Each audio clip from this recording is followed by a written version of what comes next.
The Democratic Party isn't just struggling, though, with how it talks. It's struggling now with an identity crisis. Who are they? What do they stand for? There's a chaos in their messaging. It's a byproduct of this identity crisis. They once, in the era of Bill Clinton, Barack Obama, they organized around big ideas, things like growth and fairness, opportunity, progress, healthcare, jobs. They now are pretty much organized around one thing, which is opposition.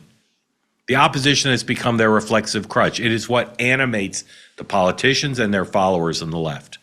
It's not a winning formula, according to a lot of Democrats I talk to, who say it's putting them in a place where they're reacting and not being the force to appeal to Americans that they need to be. Every message now that comes out of the leaders of the Democratic Party, nearly everyone, it's calibrated to be in opposition. Obviously in opposition to Donald Trump, but also MAGA, against the wealthy, against popular conservative voices like the late Charlie Kirk or Tucker Carlson.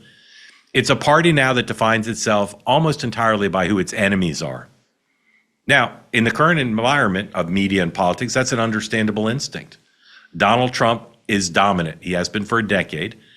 And his presence on the national stage, it fuels the outrage, it fuels the engagement that raises money, that gets you on MSNBC.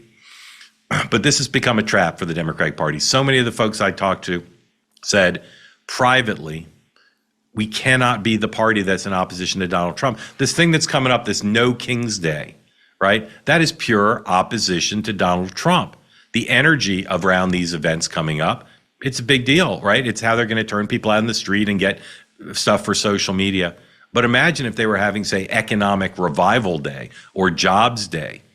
Turnout wouldn't be as big, but they'd be doing something affirmative. The party has a lot of problems now. Donald Trump's poll numbers aren't great, but consistently, the Democratic Party's numbers are worse. The DNC, under their new chairman, is considered a non-entity by a lot of people in the party, including a lot of the big donors. Schumer and Jeffries are seen as weak, and a lot of people say, however the shutdown ends, they're going to lose. They cannot make the base satisfied because they're going to only end the shutdown by making a deal with Donald Trump, which the base won't like, no matter what the terms. And there's still no consensus at all about where the party goes next, who its nominee should be or will be in 2028. What's not existent in the party now is a debate about ideas. When did you last hear a debate between Democrats on, well, what should we stand for on healthcare? Or what should we stand for on trans athletes in women's sports? Or what should we stand for in terms of our foreign policy? There are different ideas, but they're not given space for an opportunity to be aired out.